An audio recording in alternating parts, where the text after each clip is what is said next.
Hello.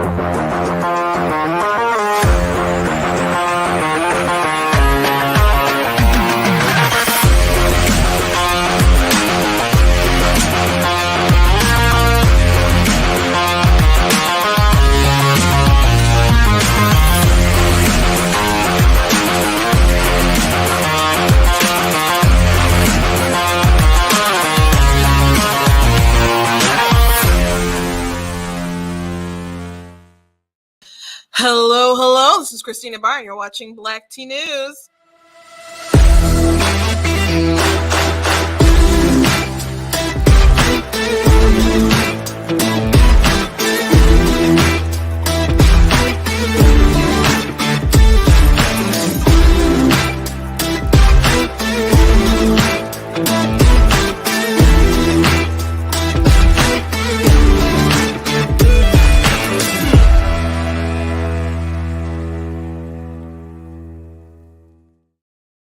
Hello. Welcome to Black Tea News. I'm your host, Christina Barr, and what a joyous day. Hopefully, it will continue to be joyous over the weekend, and we will just have a blowout on Tuesday, but we'll see. The Democrats are really freaking out. And I'm seeing some numbers that are saying some really good things right now. Of course, talked a bit about how Democrats are panicking. Democrats are trying to pull out all the stops. You've had Obama making the rounds for different places in Georgia, and he was in Michigan last week. You had Katie Hochul in New York, who pulled out Hillary Clinton and Kamala Harris to try to save her campaign, and which is remarkable that it's so close in New York, but those aren't the ones to try to solve your problem for sure. So there's been some panic. Of course, people have been saying, save democracy, blah, blah, blah. But people are very concerned about, showing pornographic material to their kids in school. So it's just like, if people are going to pick one or the other, I think they're going to pick their kids, because there's always the chance that you're just exaggerating. You say this kind of stuff anytime that you risk losing power, which is really the case. So anyway, we're going to be talking about that. We're going to be talking about Anne Hathaway's comments on The View. I got a hilarious, weird Fetterman ad to show you guys. I have something from New Amsterdam to show you guys. It's a TV show that's super woke on NBC. I watched it for a couple episodes. I'm like, this is the wokest thing on TV. And I'm like, I gotta separate myself from this, because it was just so awful. So watching for Georgia, make sure you guys vote out there. There was something so funny that I saw on Facebook that I commented, and I'll tell you as soon as I'm done with my intro, but it was pretty funny. Anyway, but please go to blacktnews.com, check out different content on my website, check out different articles that I've written, different videos that I've made. If you like what I do here, please consider leaving a donation at blacktnews.com/donate. It costs to stream, it costs to run my website, it costs to have different software that I use. People are like, oh my gosh, your videos are so nice. I'm like, yeah, thank you. I am a professional, and that kind of professional quality takes, some dough. So if you would like to contribute to that overhead, I very much appreciate it. Please consider leaving a gift at blacktnews.com. I very much appreciate you guys. Thank you for watching, for liking, for subscribing, for telling other people to watch. It all very much helps. So everyone is appreciated. Don't think that you're not, just because you might not be able to drop $100 or something. Thank you for tagging. Thank you for taking the time out your day to watch someone ramble about the news. So and I thank you that out of all the people it could be, that it's me. And maybe it's 100 people, but at least I made the cut. So I thank you very much for doing that.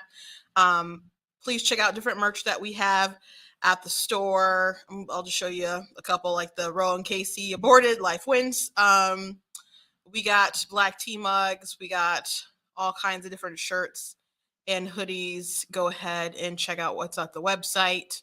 Also want to thank Bride and Mission Pack. I'm in the studio. If I say something today that triggers you, they don't care. I don't care. It does not work like that. They just like to uplift conservative voices. And I'm blessed and honored that I've been in here for over a year, and that they've been so dedicated to trying to help the state, and they've been listening to different ideas that I've had. We pushed out different ads that I've made and stuff. So it's been great. So I'm really appreciative of those guys, and you should, if you're in Michigan, you should check them out and lend them your support.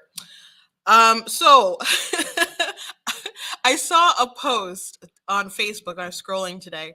Unfortunately, like, it's funny that Facebook will ask you guys, like, every day, some of you, whether you really want to get notifications from my page, but they'll like just populate like leftist stuff in my page or from pages I obviously wouldn't follow if they I don't know, were looking at my content, which they obviously are. But they'll just have it be in my feed. But now, since I am like commenting on different stuff a lot, it is like populating a lot in my feed. So there was one post from, like, maybe it was Stand Up Democracy. Let me look at the screen cap. Really, I screenshot it. It was so bizarre. Um, it was from Stand Up America.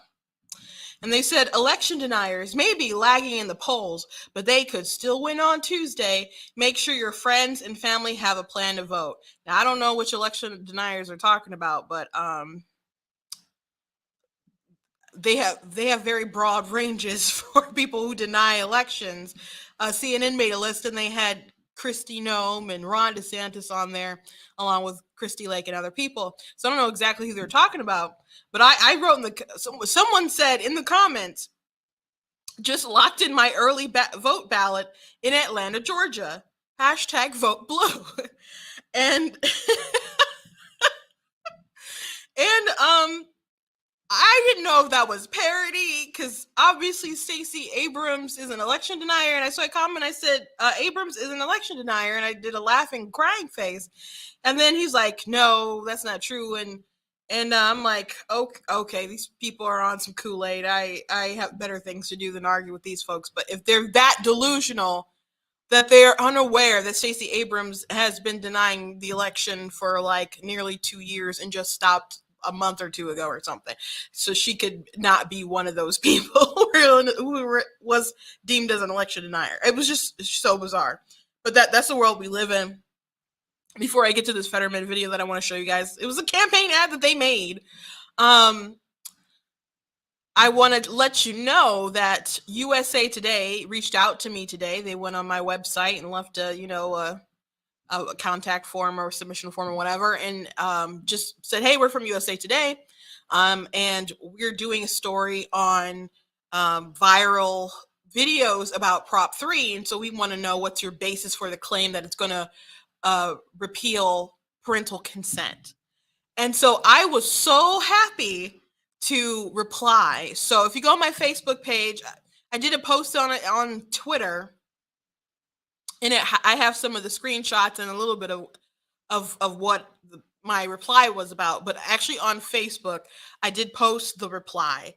So I got that email. I was at an event earlier today in Auburn Hills with quite a few statewide candidates, and as I was walking in, I got the email, so I had to like type it all out on my phone, and and I was so excited. Went in there, I was like, USA Today contacted me, and I would love if they like at least covered some of the facts.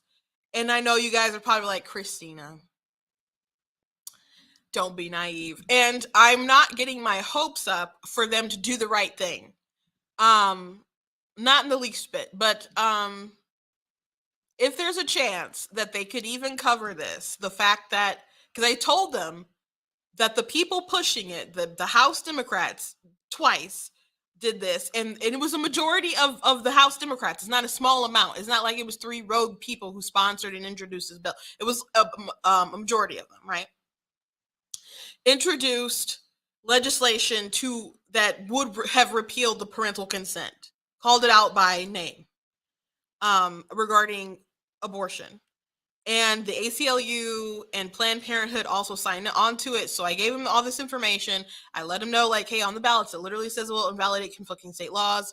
You have no authority to read every individual differently than what it states. And you can't make any laws about reproductive rights unless there's a compelling state interest, but it needs to have 3 criteria. And one of the criteria is it's based on scientific, like, clinical standards. So if the biggest abortion chain in the country literally thinks parental consent is bad for children, How can parental consent stay?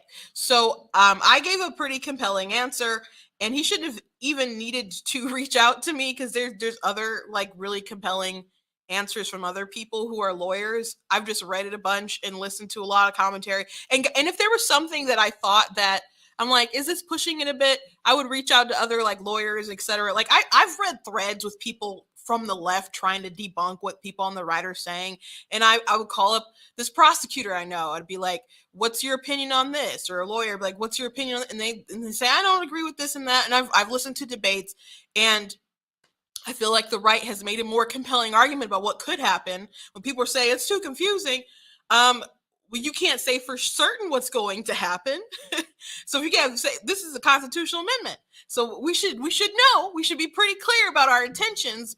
When the truth is that they want to make it broad and vague so they can take out a lot of stuff. But I 100% know that the intention of these people who are pushing this thing is to get rid of parental consent, period. It's a fact. It's a documented fact. So I really hope that they at least include that. I've messaged people from the Free Press and Detroit News and Bridge, Michigan, with this information, with all the like links to the bills and all this other stuff. I've had someone trying to get me on TV to talk about it. Like I know there's so much news. One, who knows what they're actually seeing in their inboxes? I'll give you that. But there's some people who don't want to touch it, and it is what it is. So if this person from USA Today could at least, at the very least, make it known that that has been the intention of the people who are pushing Prop 3, that would be great. But otherwise, I'm going to keep doing what I'm doing because I believe it's making a difference. And we'll put out text messages or whatever we have to do to get the job done, door knock, etc. So I was pretty excited to get that. I was glad to get that email and be able to respond. And another thing is that um, I was glad that they just recognized my video was a viral video on the topic. So I'm like the mainstream is seeing my stuff. So I'm trying to be a contender out there. So that was also exciting as well. And then one more thing before I show the Fetterman video. At the event today, I said there was different statewide candidates, and Shane Hernandez, who's running as a lieutenant governor with Tudor Dixon, he told the story about how he came to accept the position. And so he said that all these people were telling him, like, "Hey, I heard you're on the short list." And he was like, "What? No, no way." And so him and his wife would kind of talk about it a bit, and other people were talking about it, like, "Yeah, you're on the short list." But he didn't get the call yet. So he was like out on a job, um, you know, working on like contracting something. And when he got the call, and so he was like, "I gotta go talk to my wife face to face about this." So when he went home, she pulled out like two lawn chairs in the garage, and so he's like, "Oh, we're not even going inside to talk about it." So he had in his mind, had been like, "You know what, I just basically got out of this, like in the house and stuff." And um with politics, and it takes a lot of time to do that stuff, time away from your family. And he, I guess he started to talk himself out of it and said, like, maybe I shouldn't do that with my family, etc. So he told his wife where he was at, what he's kind of thinking, and she was just kind of looked at him like, "Are you crazy? Are you stupid?" And she said, "Look, there's so many things going on with our country, and we want to build a better life for our future, for our kids. So do you really want to say, like, out to the day after the election or something, knowing that you didn't take this, you didn't do, you didn't do everything that you could? Do you really want to look at your kids and say, if you don't take this position, will you be able to look your kids in the eye and say that you did everything possible?" So the way that she put it, he was like, "You're right, I got to do this." So it was a great story, and he has a great background because his family, he's Hispanic, and his family wasn't voting for Republicans. That took time. His dad was a staunch Democrat, and they had to come around, like a lot of families came around. My dad wasn't always a Republican. My mom wasn't always a Republican. Um, there had to be a shift. So he's had a shift. He's had that experience, like a lot of people are having this awakening. So it was a great story. Anyway, let's watch his Fetterman video because this campaign video is I get it's I get tickled, I guess, because it's so absurd. But at the same time, I'm just like, who gets paid to make these? Because I'm like, I get paid to do pretty good videos, and I'm like, who makes your garbage? How much did you pay for it? Just out of curiosity. I don't understand how these things can exist, but here we go. I know you don't.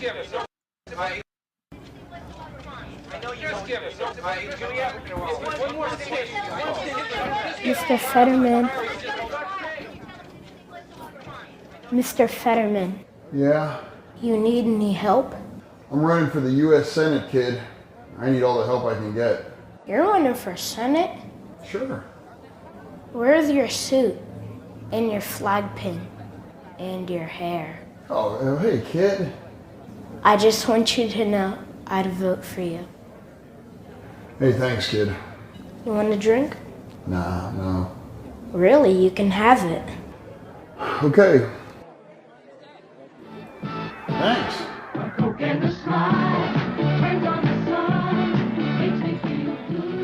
See you around.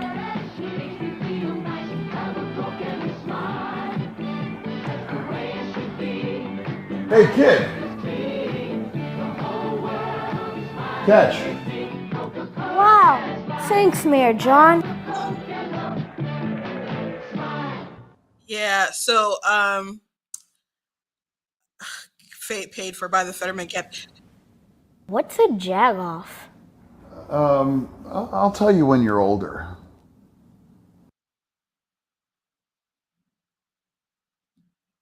I didn't see that part at the end. I just stopped it after the Fetterman part with the logo.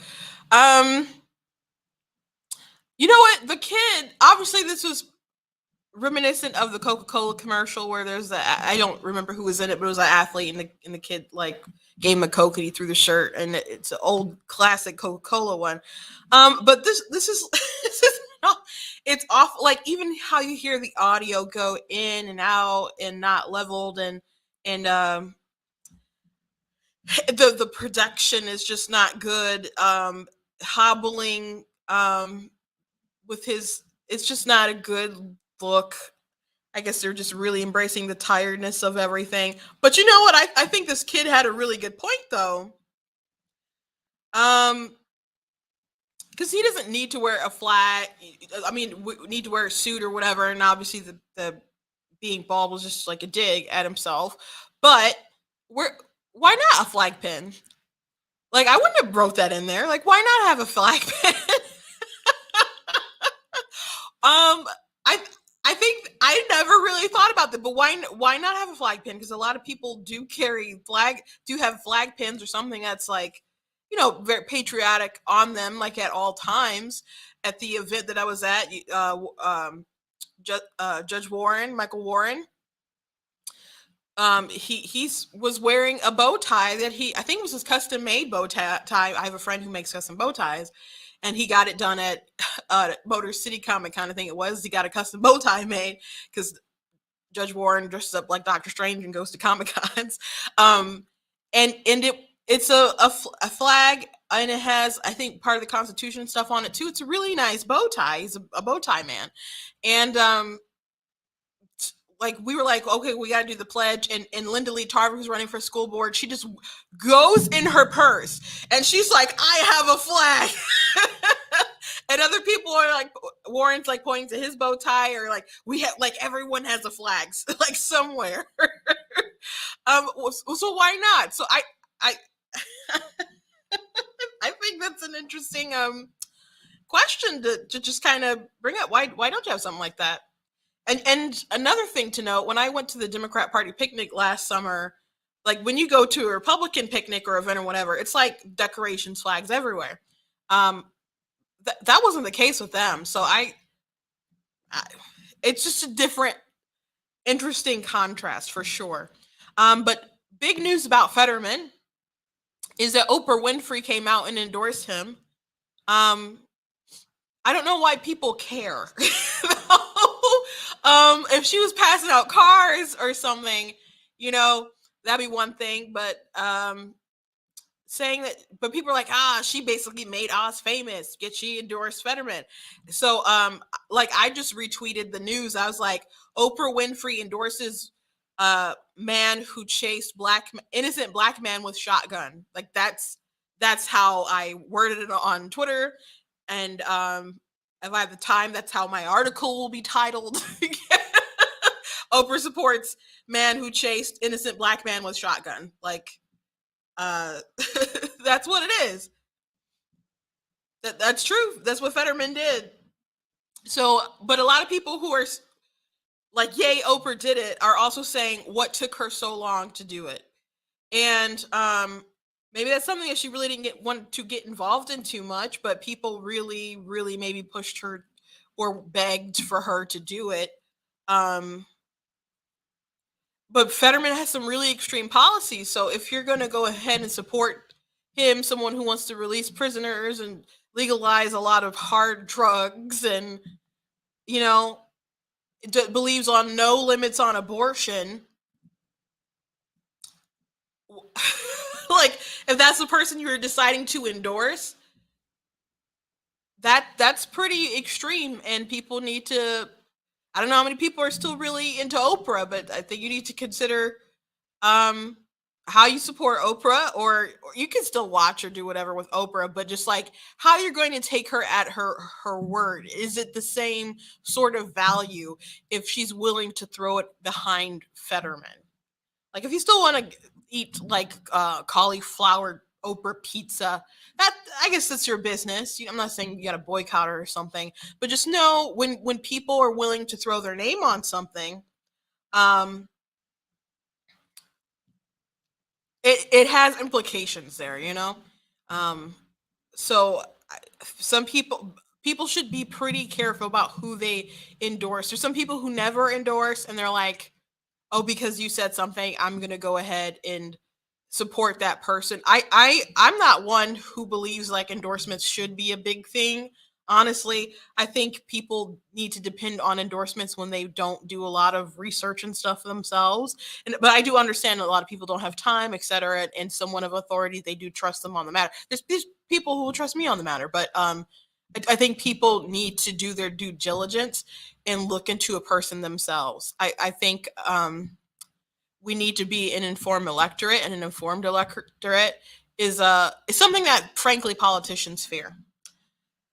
Frankly, something that politicians fear. Speaking of uninformed, um, let's turn to the press secretary. She was really struggling the other day with a question that was just tough for her. There was reporting in The Intercept about opportunities for the federal government to identify for social media companies different posts that contained what was perceived as misinformation about the origins of COVID, the vaccine, other things as well, such as Ukraine or the U.S. withdrawal from Afghanistan. Yeah, look, I'll say this. The administration, the Biden administration remains fully committed to our mission to protect the security and resilience of our elections and safeguard election infrastructure. That includes combating disinformation. That is something that we are committed to. We work to protect that, protect Americans from disinformation that threatens the homeland, including malicious efforts spread by foreign adversaries, began before the Disinformation Governance Board was established. In fact, some of that work began before this administration. So, I want to be very clear that cross-agency work continues to this day. Don't want to get ahead of anything else. This is a Department of Homeland Security, so I would refer you to them. So you are flagging misinformation. I don't have anything more to add. This is a Department of Homeland Security that I would refer you to. Yeah, they're really struggling with that. The Intercept, we talked about it the other day. Their article was really important. It was a big story, and when people talk about threats to democracy, you're seeing companies to enforce restrictions on speech you don't like isn't a good look. Isn't a good look. So they can talk about Republicans, etc., blah blah blah. That's the real threat. That is absolutely the real threat.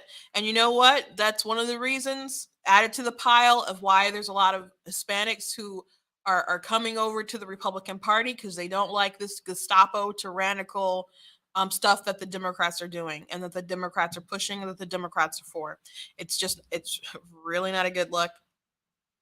By the way, I was going back and forth with someone on Twitter, and so they asked the question. Betty here said, so when exactly does an embryo become human?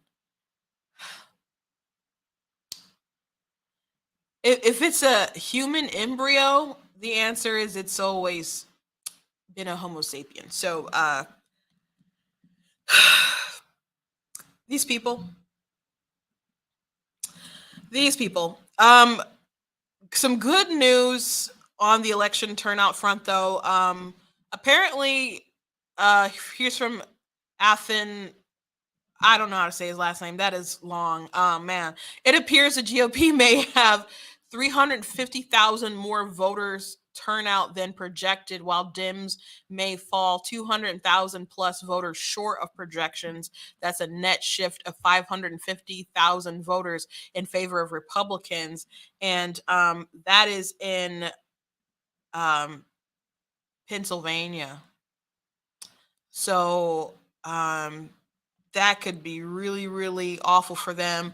Also, yesterday it was reported by Janice Winfrey, who's the clerk over Wayne County, and she said that the projections for Detroit were somewhere between something in 30%, like 20. Let me see the exact 28 to 33% turnout. Now, she's been wrong before and severely underestimated turnout before, but I've heard for a while about just a lack of enthusiasm from a lot of Black voters from Detroit. A lot of people are upset because of how redistricting is. There's far less representation than they would like, especially Black representation from the representatives. And the reason being is that with the redistricting, they like carved out Detroit and these places into other areas. And the reason why they did that is because they want some of these numbers that vote Democrat to scoop out into other areas to make the red ones, areas that were redder, more competitive. So Detroiters are getting more various people from other places, and they might not have their elected folks be a person who is Black. So they're not crazy about all of their representation. At least that's what I've heard from the rumblings from people on the inside. So and then people might not be crazy about Gretchen. People don't usually turn out in crazy numbers during a midterm. Now in 2018, it was you could say a referendum on Trump, sure, I guess you could say that. And there was I'm trying to think what all kind of crazy landscapes are going on politically. But the most relevant thing in Michigan is that we had marijuana on the ballot. And that drove out crazy turnout. And so Gretchen's numbers that she got to be elected weren't too far off from the numbers that Hillary Clinton got in 2016. Now, Hillary Clinton still didn't win in 2016, and it was still low turnout for her, but Whitmer got a lot of numbers. And it was still like a lot for a midterm, in my opinion. So people don't turn out as much as they do in midterm elections. And people were hoping that abortion would be the thing that was going to motivate people to go out, but not everybody gets an abortion. And just because someone gets one doesn't mean that they're going to be the person who normally votes and is going to be motivated to go out there and do it. So it seems like they you know, bet on the wrong horse, I guess.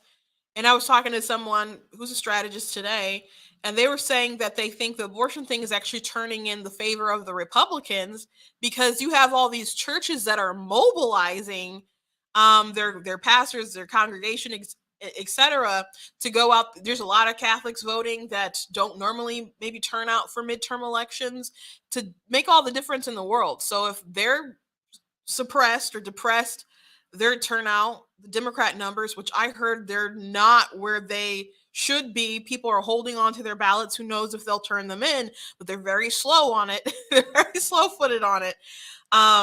So they're under their projections of where they should be now, from what I heard. And if they have low turnout, I don't see how they do win. So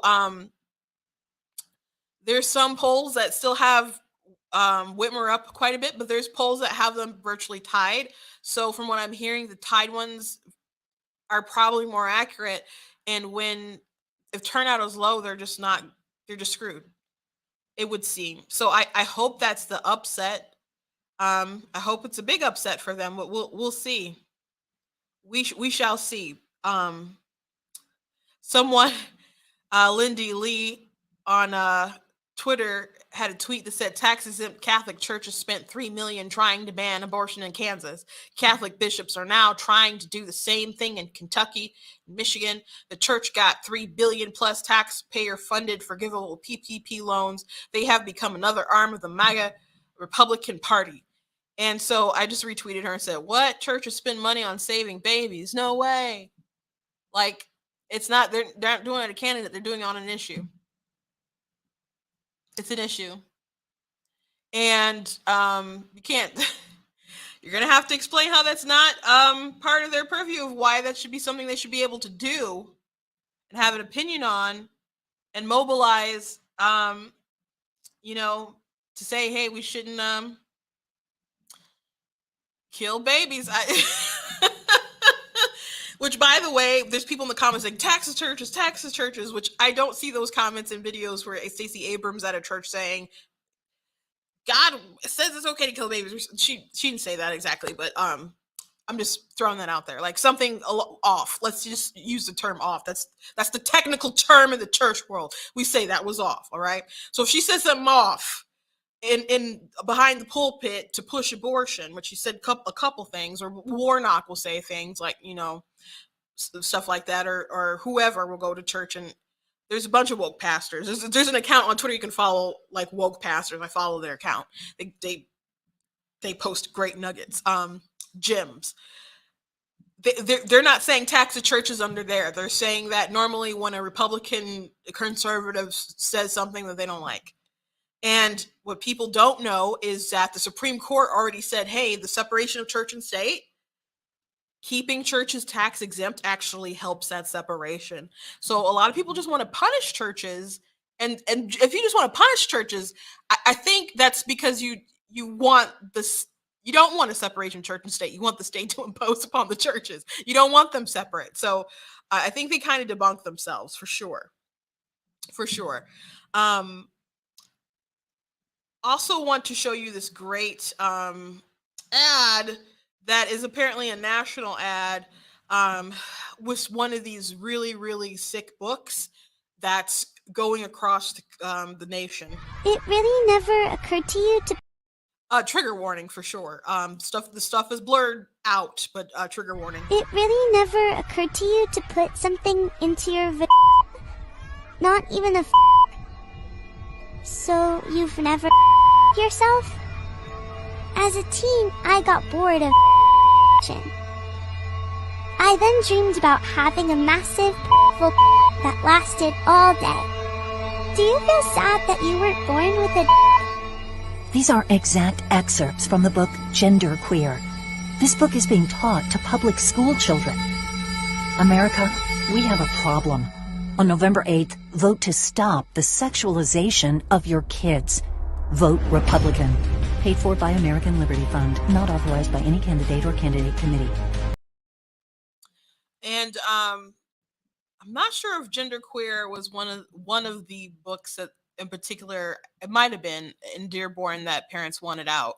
I think I saw someone claim that, but I didn't know. Like, I recognize the pictures, so I haven't brought up Genderqueer, but recognize the pictures because I've seen other people talk about it, not because I've read Genderqueer. But I know that this book is gay. Is a graphic book as well, and that was one of the books in Dearborn. So you have people who are ignoring this stuff, and if you bring it up, they're like, "You're attacking the gays." It's like, I'm sorry, we can't even come together and say, "I don't want kids picking up books in school libraries. It has another kid sucking somebody's, junk." We can't live on the same planet anymore. That's the case. If that's the case, you gotta go. You can't be here with me and my kids. You have to leave. If that's where we're at as a country, and then you want school to not have school choice, you can lock my kids in these schools and then have truancy laws. So they have to go to these schools. You lock them in these schools. And some of these people don't even believe in homeschooling. You want these kids locked in. So they have to see this stuff. And granted, I'm not aware of a teacher whipping out Genderqueer and reading this stuff to people, but people are upset that they're in school libraries or any library section with kids, I guess. And that's still understandable, but I'll see people on the left who will just swear up and down like, it's just your fault if your kids look at that stuff. It should be available and no one's forcing them to read it. I mean, they sound like the creeps that'll just I don't know, leave a Playboy magazine somewhere just waiting for a kid to pick it up and be exposed, and then they groom them and all kinds of weird stuff. Like you're sowing these seeds trying to pervert children. They should not be exposed to this sort of stuff. And again, this should not be like a dividing issue. Gretchen Whitmer called this a wedge issue. This shouldn't be a wedge issue. This should be something that we can all come together and agree, that's gross. That's weird. So, I don't know where all they're playing that. But there's definitely people who are going to vote red who maybe weren't going to before, but they don't like the sort of reaction that they're getting from Whitmer and other folks who just want to ignore that this happens, or then call you a bigot because you call it out. So that's what's going on, unfortunately, in our America. That is what's happening in our America, unfortunately. So there's another ad that I like to show you guys. This one's in Georgia. So someone on Twitter, a verified check mark, I guess leftist black guy, was complaining about this ad because it talks about the ways that white people have been discriminated against. And what I find interesting is their reaction to it, instead of being upset that everything in this ad is true. That's what people should really be upset about. So I'm going to go ahead and When did racism against white people become okay? Joe Biden put white people last in line for COVID relief funds. Kamala Harris said disaster aid should go to non-white citizens first. Liberal politicians block access to medicine based on skin color.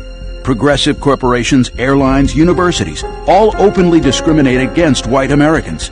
Racism is always wrong. The left's anti-white bigotry must stop. We are all entitled to equal treatment under law. America First Legal paid for this ad. So they're just really with this? I'm like, what you should be upset is that it's all true. It's all true.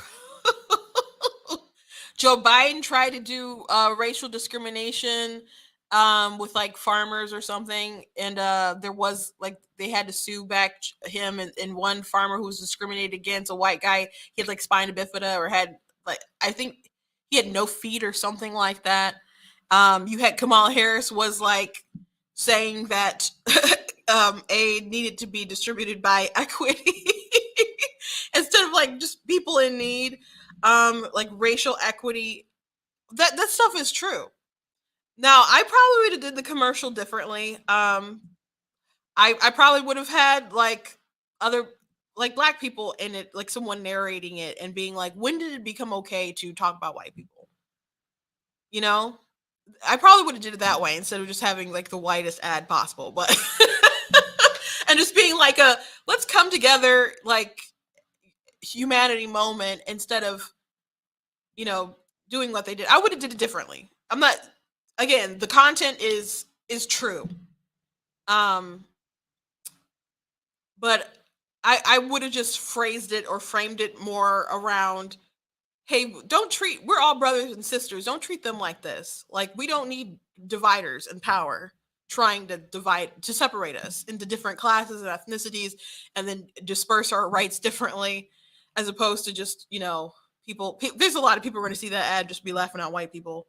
'Cause- and people, there's people who literally believe you can't be racist to white people. They can say terrible slurs to them, mistreat them, and they'll like, and there's people who will defend it. Even white people will defend it. It's like, well, it's really awful when you call them male monkeys and other stuff like that, but we're crackers, and but like, and that's really awful. But it's just prejudice. It's still not racism, because you need prejudiceness plus power. And I'm just like, how much power does one need before they can like qualify? Like, if Obama, like, was that enough power? Like, how much power do you need? Can you be like Mary DC? You can, you know, what if it's in an all black neighborhood and like there's a master gangster?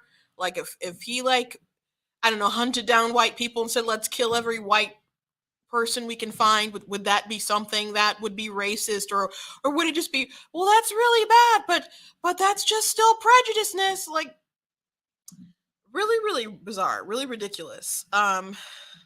Next thing I'd like to show you guys is this ad from NBC. Now, I don't know if I'm gonna get dinged at all after showing. I want to show this thing from NBC, and I want to show this clip of Anne Hathaway. This show, New Amsterdam, I watched it for a little bit, but it was really woke. And there's going to be one guy in this clip. They did a reaction to Roe v. Wade being overturned, and everyone's all super sad, and someone's looking at their daughter like, that's so creepy to me. Like, if you're sad that your daughter can't have an abortion, you're sad that your daughter can't take the life of your grandchild or have that opportunity. I think one thing that when pro-lifers are debating, and I maybe not right now, because like if you're debating someone about Prop 3 or something, you need to just kind of get to the heart of what it is and quickly, because we have 4 days left, right? But like in general, like if we really want to change the culture of how people approach this, we need to ask people, why do they feel that they need this so much? And is there some kind of alternative instead, an alternative way to help a woman and the child? Is death really the appropriate response? Because if it is the best response, it might not be a good response. We should all agree that is a terrible thing. But if it's still the best response, it needs to be like not option A, not option B. It needs to be all the way at the end, like the last resort, and the best last resort. Okay. So why do you feel like you need it so badly? And I bet there's a lot of people who will have jargon, like slogans they can say. Um, they'll be saying like, my body, my choice. I'm like, you didn't believe that during the vaccine, so you don't actually believe in bodily autonomy. So what are you actually talking about? What's the actual root of it? Why do you feel this way? Why do you actually feel this way? So maybe through those conversations, we can find some kind of deeper, better way to help people and get people to wake up. So, but anyway, one of the people in the TV show, he's a gay counselor. He's married to a man. He has an adopted daughter who's black. I don't know where she's from. I don't remember. But there was one episode, and they were upset because of their parents didn't really want to be in their lives or whatever, or they perceived or thought their parents didn't really want to be in their lives because maybe their parents were a little more conservative. They're afraid that their parents are a little more conservative. And he's a man married to another man, and they have an adopted daughter, and the adopted daughter's parents were Muslim. And so even though they're not Muslim, they still raise the child to be a Muslim and keep up with her traditions and her culture and stuff. I'm just like, and this is, and I mean, she was very young. So they made a choice to continue her being a Muslim, and I'm just like, this is the wokest thing I've ever seen. And I'm just like, if this child was raised in a Christian home, I'm pretty sure that they probably still would not take their child to church, so they could just sit there and just take it when the preacher preaches out of Deuteronomy, Leviticus, or whatever. Like, I just don't think it was just so woke, and I don't understand why the wokeness folks always give Muslims a pass with their inclusion of the wokeness. But anyway, here's New Amsterdam and their reaction to Roe v. Wade.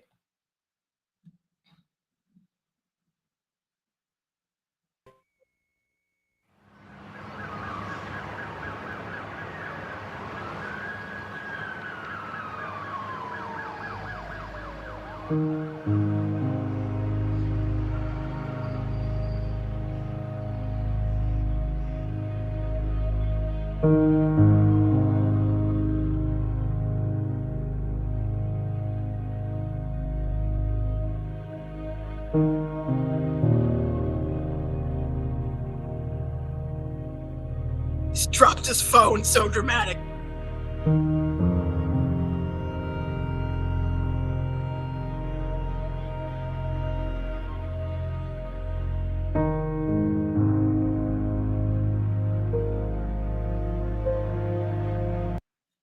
Just for a little more background, this show takes place I'm pretty sure it takes place in New York.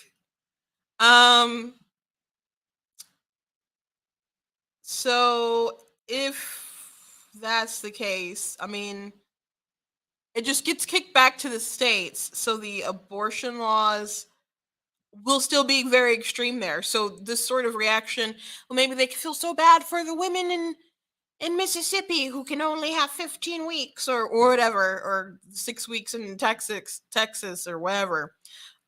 This is just dramatic. I'm going to continue to let this play. I'm going to double check if it's New York, but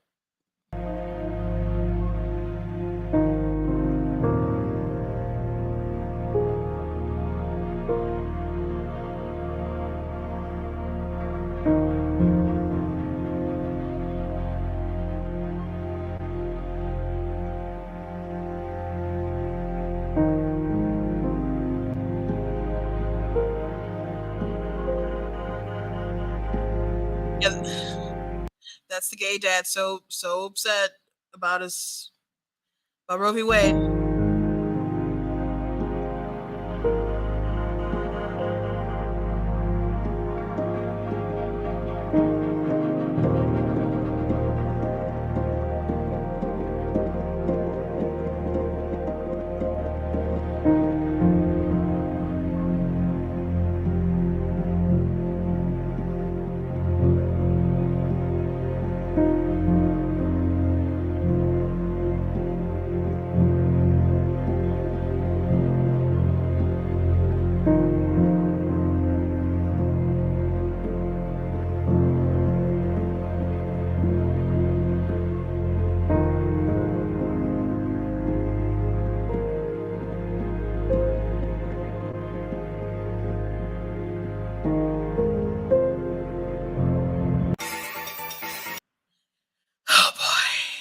So woke. So woke.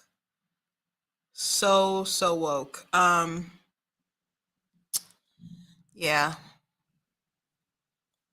Yeah, I only watched a couple episodes of the show and was like, I guess one the black guy and I think the girl in the back, they were together hooking up and quite a bit. So I guess they'll have to make sure they're using protection if they're still having relations as unmarried people.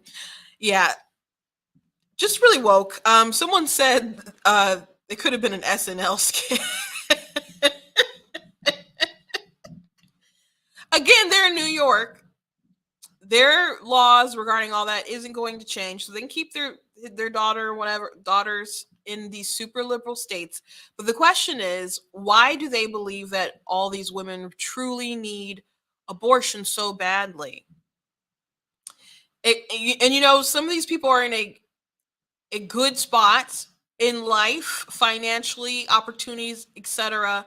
And they're not gonna be the cases where like, what if someone can't afford it? You know, some people just don't want to have kids because they don't want their life interrupted. And that's fine, but you don't make children who might interrupt your life if that's the case. But Anne Hathaway feels differently. I had tweeted out that Anne Hathaway gives me the vibes of, you know, the white woman who says, I'm doing this for the slaves, as far as like, you know, keeping them for their own benefit. Like, this just the sort of energy she gave me during this interview. So people asked what I was talking about. So here's Anne Hathaway talking about Roe v. Wade, Devil Wears Prada, etc. Devil Wears Prada did turn 16 this summer. Yes. The time flies, boy. So you wrote this on Instagram, quote, I am struck by the fact that the young female characters in this movie built their lives and careers in a country that honored their right to have choice over their own reproductive health. See you in the fight. So why did you write that? Why was it important to you to write something like that? Because we're in the fight. Mm-hmm. Yeah. We're in the fight every day. We're in the fight every minute. And you mentioned the Devil Wears Prada turning sweet 16. Yeah. Some 16-year-old's life has been irrevocably changed because of the current overturning of Roe v. Wade. And in this character, I played a young woman who was starting out her career. And when you are a young woman starting out your career, your reproductive destiny matters a great deal. Of course. Yeah. And it had just happened, and I think about it all the time. I think we all think about it all the time, and what its implications are, and what it means to live in a country that puts us in this position. Again. Again. Yeah. Yeah. Again. Yeah. And so if I were to play that role nowadays, I couldn't take that for granted. I couldn't take that freedom for granted, the freedom of choice. And by the way, this is not a moral conversation about abortion. Right. This is a practical conversation about women's rights. And by the way, human rights, because women's rights are human rights. And the freedom that we all need to be able to choose and build our lives and have access to excellent health care. Yeah. May I just say one? Just I guess the vibe when she's just like, she said what she said, rambling on. She's like, and this isn't a moral, ethical question. It's just about, you know, women's health care. We should have health care. And then the applause starts. She's like, yes. It's so haughty for like such an unintelligent position. And if you take the morality out of it and just be like, well, it's just about my rights, my human rights. Like, why are only your rights human rights and not the rights of the human that you kill? Like, why is that not like in the sphere of the debate at all? And she's not. And Devil Wears Prada, I didn't read the book. I never saw the movie. I'm sorry. Jim from The Office, I know that's like his favorite film. I didn't see that movie. But you know what? Saying just because you have this career and your career is taking off, that's using abortion as birth control. That is an elective decision, and those are the sort of abortions that are just, I'm sorry, absolutely icky. unethical because you can't have your job. It's not like she's a doctor or something, like just working in a fashion magazine or whatever. What I didn't watch it again, but we're talking about some kind of haughty uptown sort of position, not something that even is going to change the world. And so again, I don't think that you should kill people to. So this ad, I talked about it. So when someone's talking about my friend Christina Caramo, and she said, and they're trashing her over some of her opinions, which she said this before. She's running for Secretary of State. It has nothing to do with she's running against, running for. I'm sorry, for Secretary of State. But they're like, she called abortion child sacrifice. How the frick is it not? If you have a career that you want, Anne Hathaway is talking about her character from Devil Wears Prada. Devil Wears Prada. You're not talking about some kind of inner city kid or young woman who has 3 different baby daddies, and she doesn't know how she's going to provide for the next kid to come along, so she turns to abortion. We're not talking about even that situation. And that situation I still think is wrong. But we're talking about the character from Devil Wears Prada. Okay? We're talking about the character from Devil Wears Prada. And I don't know how down on her luck and stuff she was, waiting for a big break or whatever. We're just talking about a career. Again, that's not going to be life-changing. So if you decide, and if you get pregnant, and you're like, I want this career, and it's going to cost you the baby, that is the definition of child sacrifice. There's no other way to put it. But then they're like, oh my gosh, she called it that. That's what it is. That's what it is. I'm sorry. Is that less barbaric than sacrificing them for crops and rain? Is some kind of ancient society? I don't think so. Just because you do it nice and neat at the clinic doesn't make it less barbaric. Just because you do it earlier doesn't make it less barbaric. Someone tried to come at Tudor Dixon for her comments regarding Prop 3, and they try to put in perspective, and they always try to say, oh, well, abortions after 21 weeks are less than 1%. And so she got the person in this video went pretty viral on TikTok. And she said it's less than 1%. She got her numbers from the CDC. Something you need to know is that states are not required to report their abortion data. So we can't possibly know all that happens, right? Especially if it's going to the CDC. For as a matter of fact, California regularly does not report their data. California is probably where the most abortions are happening. So if you Google how many abortions there are and the CDC number pops up, you're probably going to see like 600 something thousand. And I used to use that number until I looked at it. I'm like, oh my gosh, California. I'm like, why is there a big discrepancy with other places? And they're saying there's like 1 million. And then I looked at it and I'm like, oh my gosh, they're missing some states. So the Guttmacher Institute said that in 2020 we had over 930,000 abortions. So I replied to the girl and I'm like, so when you see it's less than 1%, are we talking about 9,000 babies? Are we talking about 8,000 babies? We're talking about 7,000 babies? We are talking about thousands of babies, right? But when you actually look at the data, we're talking about Michigan. Michigan was a subject. So I'll talk about that. So looking at Michigan's data, how many are born? So between the weeks of 21 and 24, there's 374 abortions, and there's between 25 and 28, there's 5, and over 28, there was 2 abortions. But if you look at how they're done, most people think, oh, they're early. People take the pill. That's when it cuts off they say, well, it's not really killing them. You're just cutting off their nutrients and they can't survive. So it's kind of like it's their fault that they die. It's really bizarre how people debate this stuff. But the truth is that people still use the suction and I don't know how to quite say that.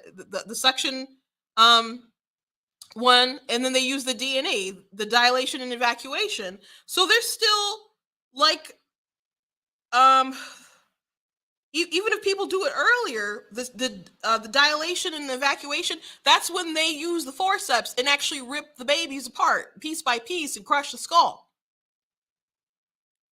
So between like weeks 13 and 16, they still do 853 dilation D&Es. Between 17 and 20, they do 546 D&Es. Between 21 and 24, they did 303 D&Es. 21 to 24 weeks, they did 303 D&Es. I had a friend who had a D&E like between that time. When I say I had a friend who had a traumatic abortion, that was the procedure. That was the procedure, because they have to prepare your body, and her anesthesia did not work. So when they were like getting her cervix prepared, she felt every bit of it, and she like, I think, passed out sobbing on the table. I don't know why they didn't help her. And the two, there were two done, a D&E between 25 and 28. And over 28, that they did a non-medical one, so they probably they might have induced that. So yeah, when you look at these numbers, just because people say, well, over 21 weeks, that's when, you know, people don't normally do it, that doesn't mean they're not doing these really brutal procedures on babies earlier than that. And maybe you don't care because you don't think they feel pain or perceive it or whatever. Look, people have been very wrong in the past about what babies can and can't feel. As a matter of fact, they used to do surgery on babies and not give them anesthesia because they didn't think they could feel pain. That's a really dark history that wasn't too long ago. We're finding out more things all the time. So don't let people trick you with that rhetoric. And again, it doesn't, people bring it up like like that's supposed to be a nail in the coffin. The difference between a 6 weeks baby and one at like 36 weeks is just time. It's the same person. So I think it's wrong at any point in time. So when people bring up late term out of the blue, I'm like, what does it even matter? And before we go on with Anne Hathaway and just finish it out, I just want to say that people think that women only get abortions later term because of medical reasons. That's not true. And just because it's a medical reason doesn't mean it's like her life is in danger kind of medical reason. They might be like, oh gosh, I just found out my kid's there was one story where the child had a foot that was like this, and the doctor was like, well, I don't know if they're ever going to walk, so you might want to consider an abortion, and like mentioned it several times. Now the child got the stump like cut off, and they have a fake leg and stuff, but and has learned to walk, a little child. But for that reason, the doctors repeatedly recommended aborting the baby. A late term baby. I think the baby was like 24 weeks. So just because someone says it's medical doesn't mean that it's not some kind of eugenics kind of medical. And people, there was a couple out in what state was it? An IVF clinic messed up and gave the wrong genetic material to a couple. And so she aborted her baby at 6 months because they didn't want to risk the birth parents, not the birth parents, but the donators of the real donors of the genetic material to come back and want their baby. So essentially it was, well, I'm afraid you might take the baby. So if I can't have it, nobody can. So had an abortion.